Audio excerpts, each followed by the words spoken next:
Assalamu alaikum dear students. Today we are going to start exercise number 4.4 of class 9 mathematics science students. ठीक है, exercise 4.4 में हमने सीखना है factorize the following.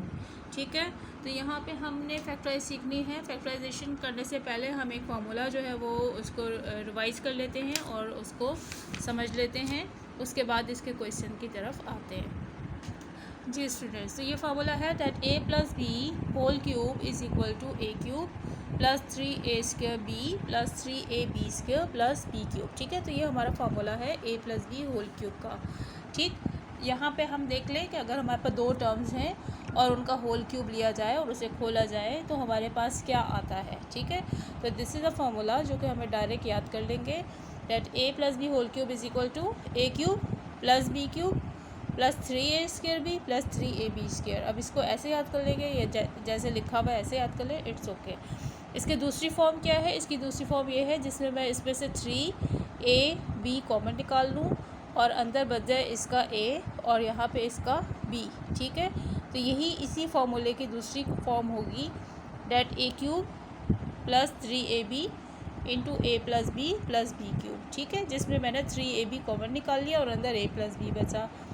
इसी फार्मूले को अगर मैं माइनस में लिखूँगी तो ये तमाम के तमाम साइन माइनस होंगे, लेकिन इस केस में जब मैं माइनस कॉमन निकालूँगी, ठीक है, तो अंदर एक माइनस होगा और एक प्लस हो जाएगा. ठीक, बस ये फ़र्क है प्लस और माइनस के फार्मूले में. आज हम पहले प्लस को सीखते हैं, प्लस के फार्मूले को सीखते हैं, फिर हम माइनस की तरफ भी चले जाएंगे. तो यहाँ पर a plus B whole cube का फार्मूला है. अब यहाँ पे हमने ये देखना है कि ये इसकी फैक्टराइजेशन है, ये इसकी फैक्टराइजेशन है. ठीक है, इसको खोलेंगे तो ये आएगा और इसको जब बंद करेंगे तो ये आएगा. ठीक है ना, यहाँ से इसको हमने खोला, इसको फैक्टराइज किया तो ये चीज़ आ गई. ठीक है, और इसी तरह से अगर हम इसको सिंप्लीफाई करते हैं या बंद करते हैं तो हमारे पास ये चीज़ आ जाती है. तो दोनों एक दूसरे के बराबर हैं. ठीक, अब अगर हमें सवाल में ये फॉर्म दी गई है डैट इज़ ऑलरेडी फैक्टराइज्ड, यहाँ पे ये तो है ही फैक्टराइज्ड, फिर भी उन्होंने बोला जी इसको फैक्टराइज करें, तो हम ये कह सकते हैं इसको सिंप्लीफाई करें क्योंकि हमने इसको बंद करना है. ठीक है, अब यहाँ पे जो इसका पहला सवाल है, फर्स्ट क्वेश्चन, इसको हम उतार लेते हैं और इसको बाय यूजिंग द फॉर्मूला हम इसको आगे लेके जाएंगे और इसे सॉल्व करेंगे और एक तरह से इसकी सिंप्लीफाइड फॉर्म या कॉम्पैक्ट फॉर्म पेश करेंगे. ठीक है, नाउ स्टूडेंट्स 4.4 का क्वेश्चन नंबर 1 हमने उतार लिया है that is b cube plus 3b² c plus 3bc square plus c cube. अब इस सवाल को देखकर आपने पहचानना है कि इसके ऊपर क्यूब का फार्मूला लगेगा. आपको पेपर में कोई नहीं बताएगा इस पर कौन सा फार्मूला अप्लाई होना है, लेकिन इसकी शक्ल देखकर आपने पहचान लेना है कि ये टर्म्स हैं जो कि इसको बंद करके इस शक्ल में लाना है. तो ये इसमें क्यूब का फार्मूला लगेगा, होल क्यूब का. ठीक है, a प्लस बी दो टर्म्स हैं, क्यूब नज़र आ रहा है, चार टर्म्स इस तरीके से खुल रही हैं, तो इसका मतलब है ये a plus B whole cube के फार्मूला इस पर अप्लाई होगा. कौन सा वाला? प्लस वाला, क्योंकि सारी टर्म्स किसमें? प्लस में हैं. तो सिंपल हम देखेंगे कि हमारे पास सब चीज़ें मौजूद हैं. हमारे पास b क्यूब भी मौजूद है, c क्यूब भी मौजूद है, 3b² c 3bc स्क्वायर. ठीक है, तो अगर हमारे पास सब चीज़ें मौजूद है तो हम इसको बहुत आराम से वापस से बंद कर देंगे. ठीक है, ये बन जाएगा b प्लस c.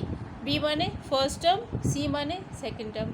ठीक है, b प्लस c का होल क्यूब, क्योंकि ये तमाम चीज़ें फार्मूले के एन मुताबिक थी, साइन के साथ, अपनी पावर्स के साथ, लिहाजा इसको हमने बंद कर दिया. And this is the compact form of the formula. तो बस हमने इसको सिंप्लीफाई कर दिया. ठीक, तो इस तरीके से हमारा 4.4 का क्वेश्चन नंबर 1 हो जाएगा. आते हैं इसके नेक्स्ट क्वेश्चन की तरफ. तो स्टूडेंट 4.4 का क्वेश्चन नंबर 2 मैंने उतार लिया है. तो यहाँ पे देखें, ये क्वेश्चन नंबर 2 है मेरे पास. तो यहाँ आप देखेंगे कि मेरे पास है 8x³ plus 12x² 6xy² plus y³. ये तो मज़ीद सिंप्लीफाई इस तरह से होगा, y³ बन जाएगा. 8x³ को अगर मैं क्यूब की शक्ल में लिखना चाहूँ तो आपको ये बात पता तो होगी, एक दफ़ा रिवाइज़ कर लें कि अगर मैं इसको क्यूब की शक्ल में लिखना चाहूँ तो ये तो x अंदर रह जाएगा और 8 की जगह अंदर क्या रह जाएगा? 8 की जगह अंदर रह जाएगा 2. तो 8x³ जो है वो 2x के होल क्यूब के बराबर होगा. सही, तो इस तरीके से हम इसको होल क्यूब की शक्ल में लिखेंगे. सही, तो ये बात अगर आपको समझ आ जाती है तो फिर आप इधर आ जाइए। अब हम सबसे पहले देखेंगे, हम चेक करेंगे कि जो गिवन क्वेश्चन है क्या ये फार्मूले के एन मुताबिक है। ठीक है, तो यहाँ पे हम देखते हैं कि ये होल क्यूब बन रहा है। जी हाँ, ये होल क्यूब बन रहा है। फिर अब इसको देखेंगे, क्या ये होल क्यूब बन रहा है। जी हाँ, ये भी होल क्यूब बन रहा है।